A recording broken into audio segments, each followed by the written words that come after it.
So I'm going to be building another couple of these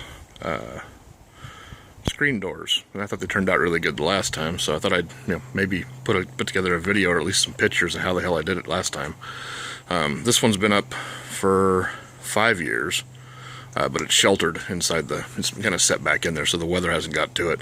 They're just made out of OSB, so obviously the less weathering, the better they hold up. And of course, if you painted them, that would help too. We never got around to it.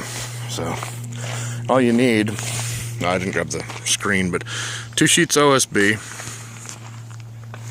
and then instead of 3 hinges, back here, all right, use whatever you like. This is all from Home Depot, so it is what it is. One, I always call these a screen door spring, so I don't know what else to call it really, but it's set up so you can hook it on both ends. If you want to put a knob on it, this OSB is 7/16, so once you get 2 of them together, that's 7/8, plus the stuff that's going to be in the middle of it should bump it up at least another 1/8, so you're looking at 15/16, or 15/16 to 1 inch. So you need something that'll do at least 1 inch, but not too terribly much more. And this will, if it'll focus, go up to 1 1/8 inches thick, and 3/4 inches is the minimum. And I usually put a handle on. This one's actually really small. I didn't realize how small it was until I got it home, so I'm probably gonna get something bigger. And then a roll of the screen material, like you re-screen a window out of, and then a roll of this, or a chunk of this mesh. I'm building 2, that's why there's 2 pieces here. But it's for doing stucco, and they call it diamond steel lath. So anyway, basically, I'll show this as we go through. So okay, so we're getting ready to make the cuts. Basically, the doors are 84 by 40. At least the ones I'm building are. Like I said, I'm building 2, so there's actually 4 sheets of OSB here. And I've measured 84 inches. I've got them screwed to the deck of the truck. Well, that's kind of why I'm using the flatbed. And then I've got them screwed together here so they can't shift. I'm going to cut all 4 sheets at the same time, just to save time, and that way all 4 sheets are identical. What you can't really tell is they're in here.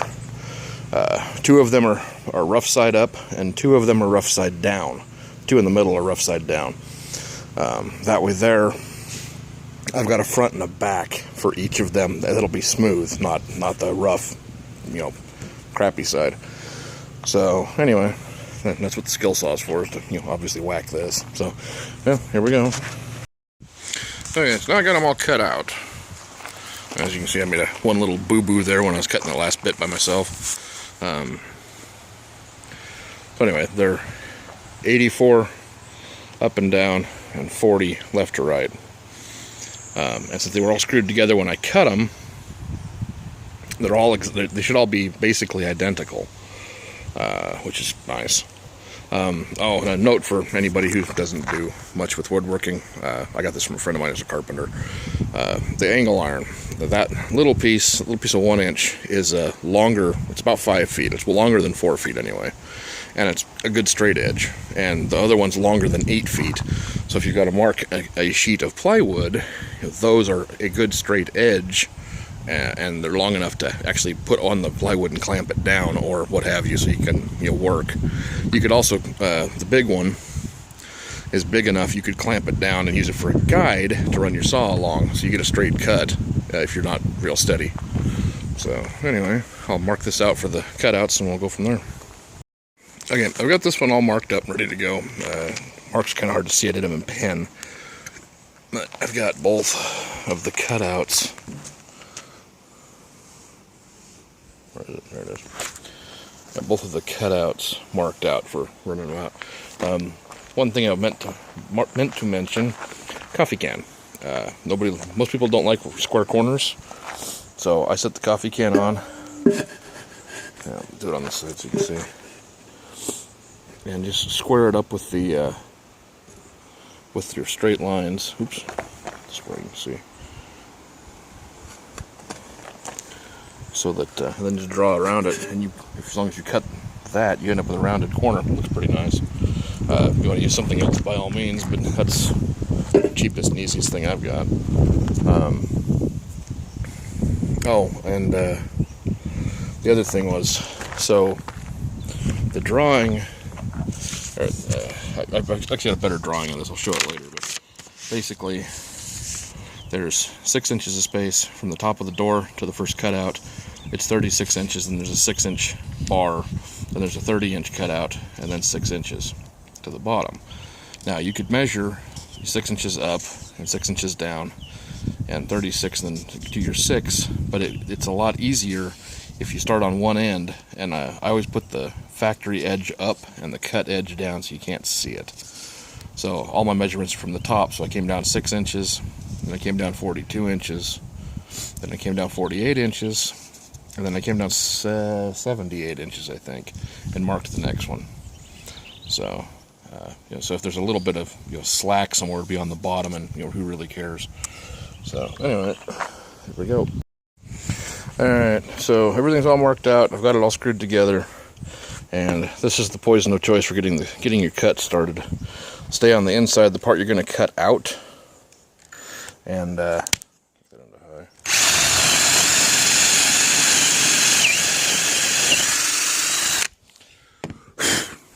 you could use a bigger bit. A 1/2 inch sent me what I had around, so that's what I'm probably going to use. Then you take your just regular jigsaw. You can go in there and it gives you a place to start. So anyway, I'm back on my head. So anyway, that's what you end up with when you're done. This is the top, bottom down there, and I'll get everything put together. I gotta go to bed here shortly so I can make it to work at 3 in the morning. So, but yeah, so you end up with those are your cutout pieces that you're keeping. And those are your 4 pieces you cut off. The long one from the side, the short skinny one from the end, and the 2 squarish ones from the center. And last time I built one of these, I actually used 2 of that one and 2 of that one, and built a center console box for the semi I was driving at the time. Those 2, they just kind of got used for this, that, and the other thing, and then chucked when they were dead. So anyway, we'll go from there. Okay, I ran out of time to work on this last weekend, so I'm back on it this weekend. So anyway, obviously I got the doors cut out, and now I'm putting it together. This is the rough side of the OSB, and this is that stucco matte, metal lath, I guess they call it. Anyway, it's too long. I've got it so it overlaps down there by a couple inches, and I came over a couple inches, and then you need something to mark it with, because the perforations aren't in perfectly straight rows. So anyway, I just mark it with a piece of painter's tape, and I'll cut it off with a 4-inch grinder. I mean, obviously you could use aviation snips or whatever you wanted, but grinder's fast and easy. So anyway, once I get that done, I'll take this back off the door, roll out just a roll of bug screen, and staple, and just use a stapler and staple it down, and then set this back over it, and then sandwich. I'll put a couple staples to hold this from shifting. Put the other piece on top of this as a sandwich, and then screw it together with 3/4 inch wood screws.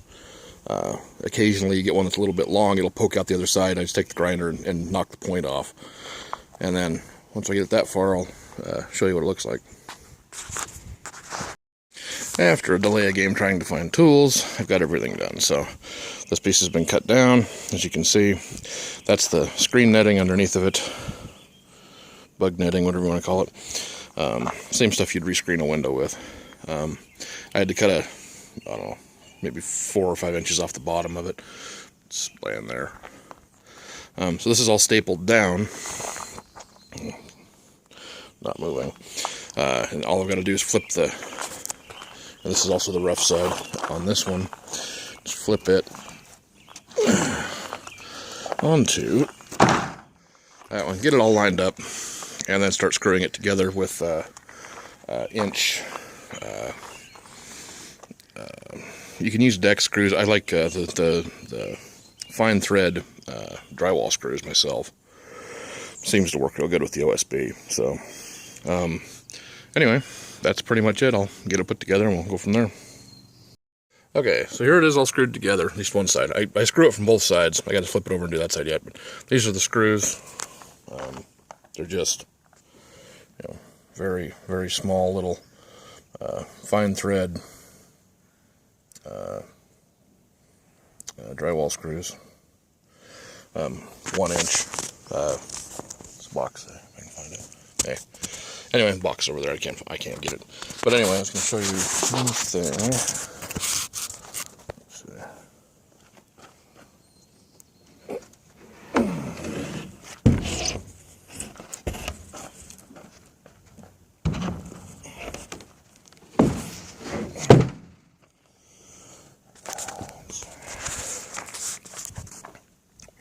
Somewhere.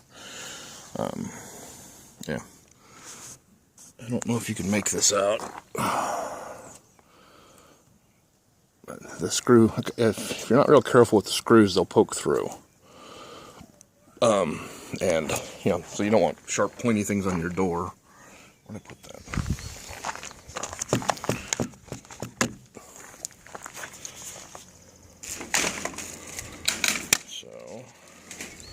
All you have to do, excuse me, all you have to do is take a grinder. I've got a cutting wheel on here at the moment, but it'll still work.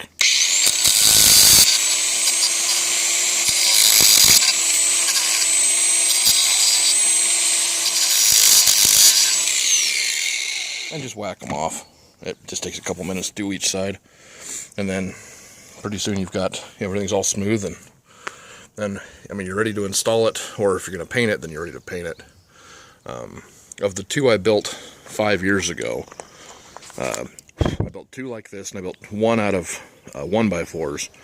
The 1 out of 1x4s, this door is actually to replace that one. It didn't hold up. Both of the other ones that are built out of the OSB are still being used. The one looks really good. It's been sheltered on that stoop. The other one's been kind of out in the weather. Neither one of them was painted. The other one's, it still works fine. It's just ugly. It's turned gray and whatnot.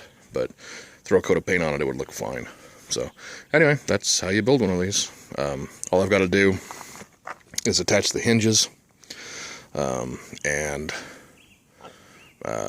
if anybody's got a question how to put a screen door spring on, well, then ask, but I'm not sure.